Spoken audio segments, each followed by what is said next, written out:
Assalamualaikum warahmatullahi wabarakatuh. Selamat morning, good pagi mahasiswa. Semoga Anda dalam keadaan sehat walafiat, tidak kurang suatu apapun. Stay positif dan jangan lupa bersyukur hari ini. Nah, di kesempatan kali ini, um, rekodnya ada gambar saya, ada video saya, karena materi hari ini adalah materi yang terakhir di pertemuan terakhir mengenai membatik. Nah, tujuan dari materi ini adalah Anda mengetahui sejarah dari batik, kemudian proses dari membatik, lalu batik di Kabupaten Tegal seperti apa. Oke, let's check it out.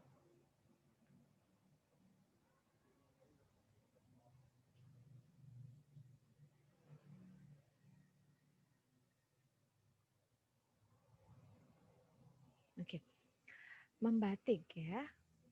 Apa itu membatik?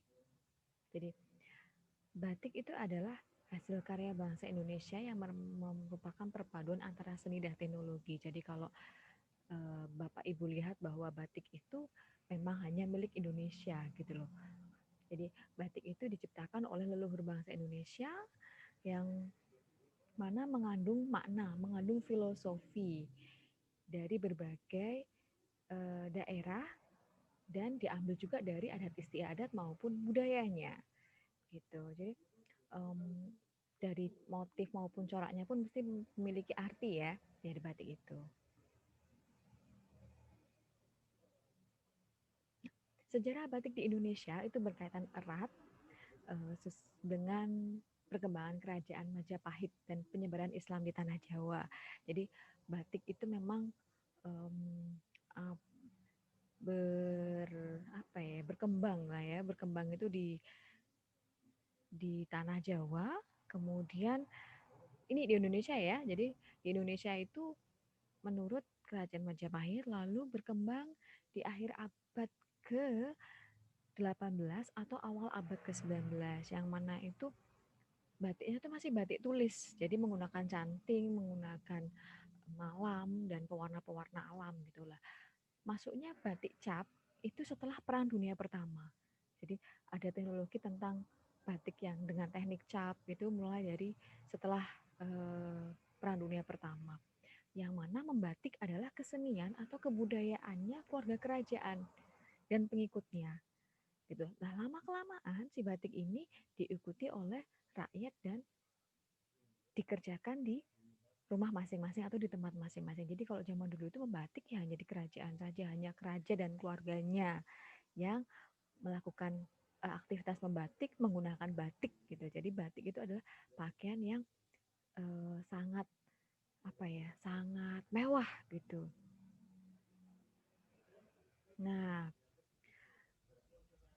membatik itu adalah kegiatan berkarya seni menggunakan bahan lilin ya, bahan lilin yang dipanaskan, menggunakan alat canting atau kuas gitu. Jadi lebih banyak menggunakan canting ya dan membuat polanya ini, pola gambarnya atau motifnya itu dioleskan pada selembar kain mori. Jadi di sini ada kain mori ya, kain mori, mori primis ya, karena beda ya, mori primis untuk batik dan mori yang lain itu beda. Kalau mori yang khusus batik itu kayaknya lebih dop gitu, karena apa? Si warna akan meresap ke dalam serat-serat dari kain. Lalu ini ada malam ya, atau lilin ya, lilin. Lalu ini wajan kecil dan kompor yang biasa dipakai untuk memanaskan si lilin ini tadi. Lalu ini ada yang namanya canting.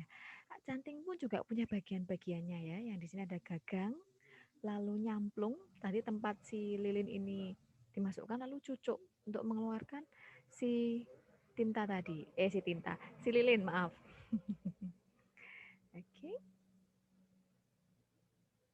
Nah, pada zaman dahulu, kain mori atau kain putih yang digunakan untuk membatik ini adalah kain tenun, hasil tenun sendiri.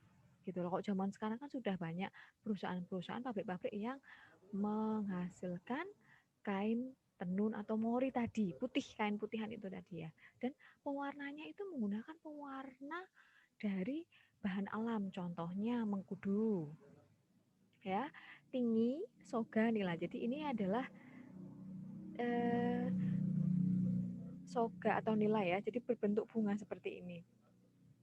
Adapun pewarna lain seperti jalawe. Nah, ini tinggi ya. Ini tinggi, ini nila atau soga nih. Dua gambar ini bunga-bungaan yang mengeluarkan warna. Lalu ada daun mangga, daun jambu kluthuk gitu. Nah, zaman dulu, zaman sekarang karena sudah maju, teknologi sudah masuk ke kehidupan manusia, pewarnanya menggunakan pewarna kimia. Memang secara pewarna alam itu pudar-pudar bagaimana gitu loh. Kalau pakai pewarna kimia itu lebih tegas, lebih tajam warnanya. Itu.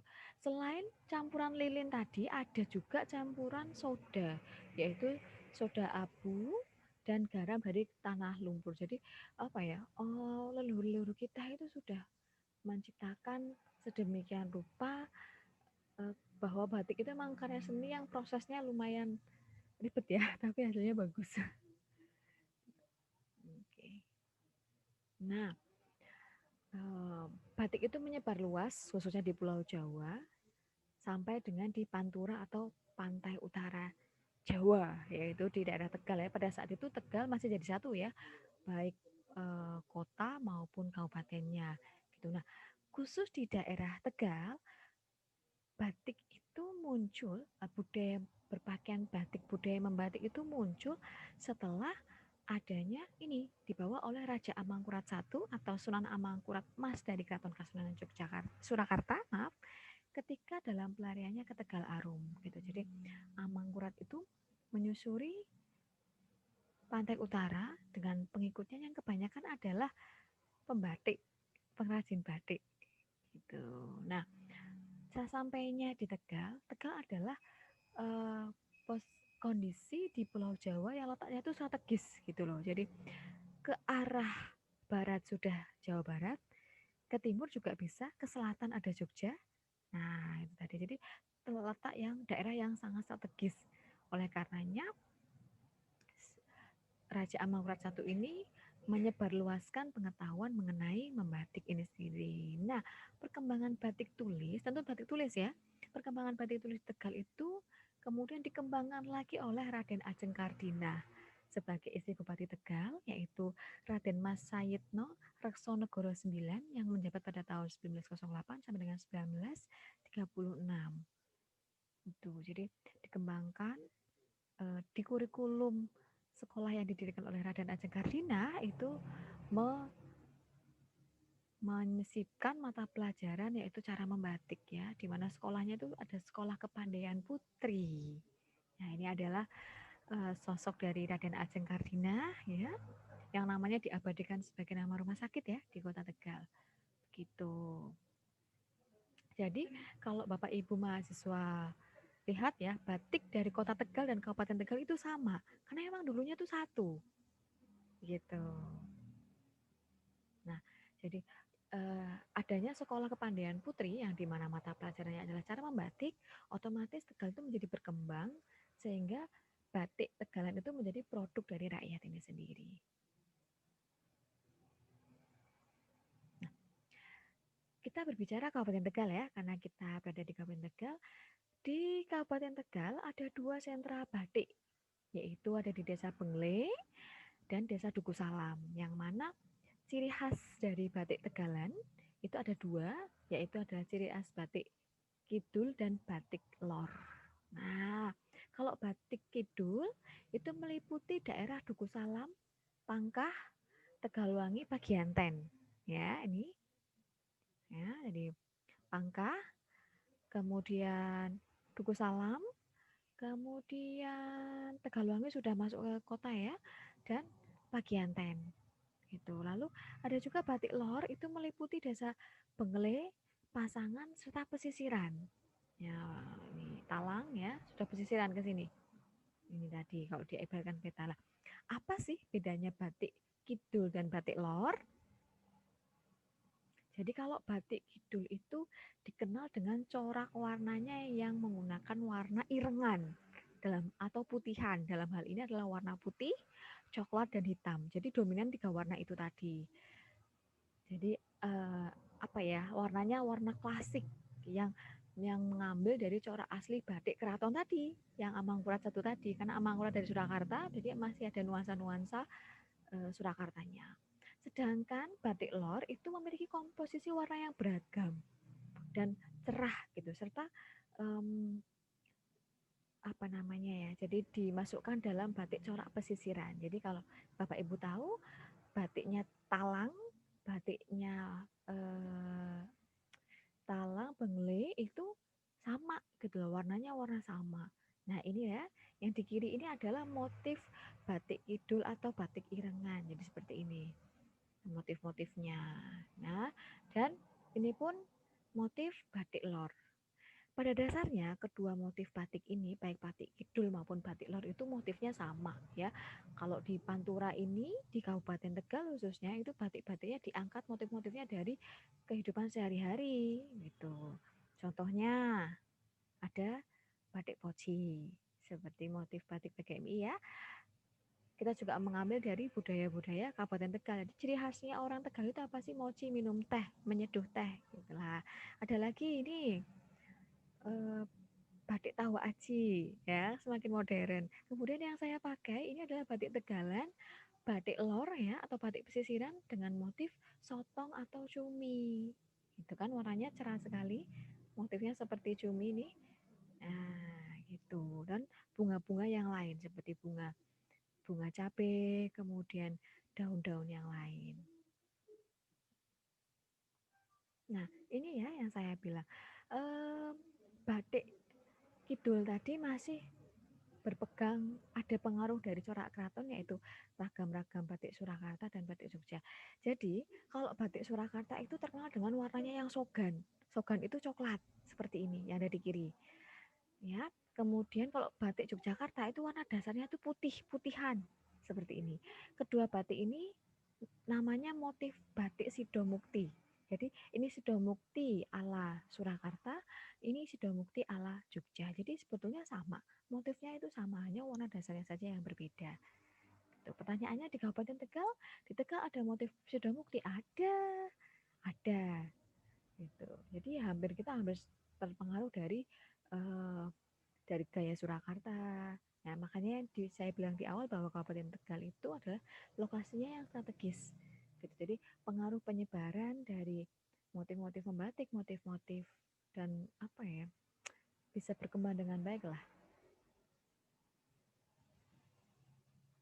Nah, karena seni batik itu dibedakan menjadi dua ya. Yang pertama batik tulis, kemudian batik cap. Jadi kalau batik tulis itu menggunakan alat tradisional berupa canting. Jadi tekniknya lebih sederhana, menggunakan canting saja, lalu digambarkan di atas kain mori, kain putih tadi. Kalau cap menggunakan alat modern dengan teknik yang lebih bebas dan kreatif. Contohnya ini ini alat cap batik ya. Alat cap batik ini berat ini dari besi, jadi dipanaskan di bawah besi ini ada semacam spons seperti itu untuk menyerap lilinnya lalu dicap-cap-cap-cap gitu. Ada juga zaman sekarang batik printing ya, jadi menggunakan teknologi komputer lalu dicetak dengan mesin besar dengan kain. Jadi warnanya sama rapi semua gitu. Nah, ada pula langkah membuat batik. Yang pertama adalah mendesain.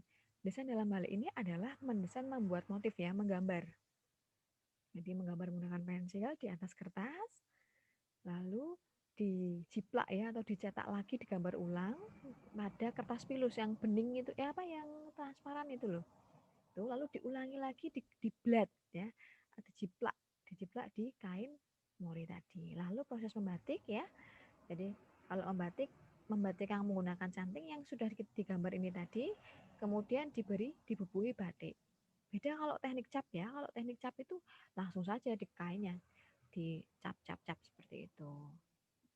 Nah, ini. Jadi tekniknya pun setelah diambil lilinnya itu ujung cantingnya itu ditiup, ditiup supaya tidak ada lilin yang menyumbat.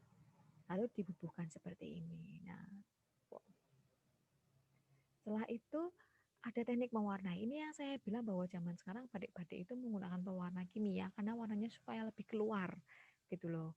Dan penggunaan bahan baku kimia itu dipandang secara ekonomi lebih lebih apa ya lebih lebih efektif lah daripada menggunakan bahan-bahan alami gitu karena menggunakan bahan alami pun tampaknya butuh butuh ya, butuh bahan dengan kuantitas yang banyak gitu. Dan secara kualitas pun warnanya lebih menonjol, lebih keluar yang menggunakan kimia. Tuh, seperti ini. Ya, setelah dicelup, kemudian eh, ada juga dibadik lagi atau dicuci. Nah, setelah itu dicuci menggunakan direbus ya, dalam hal ini dicuci, kan ini diwarnai nih. Habis diwarnai nanti direbus menggunakan campuran air, garam dan soda. Itu lalu baru dijemur. Jadi diangin-anginkan seperti ini. Gitu. Lalu sudah jadi deh batik gitu. Ya, seandainya kalau tidak pandemi nanti Bapak Ibu saya ajak untuk membatik, akan tetapi keterbatasan ya. Jadi ya kita agendakan di lain kesempatan. Oke, begitu saja. Oke, begitu saja mengenai membatik hari ini. Semoga bermanfaat dan disimpulkan bahwa batik adalah warisan budaya bangsa yang mana kita harus melestarikan dengan baik. Dengan mengerti prosesnya, kita juga bisa menghargai batik yang kita pakai dan kita bangga memilikinya. Baiklah Bapak Ibu, sampai jumpa di kesempatan yang lain. Jaga kesehatan, jangan lupa cuci tangan pakai sabun atau gunakan hand sanitizer, gunakan masker, terapkan jaga jarak dimanapun Anda berada. Oke? Wallahul muwaffiq ala aqwamit thoriq. Assalamualaikum warahmatullahi wabarakatuh.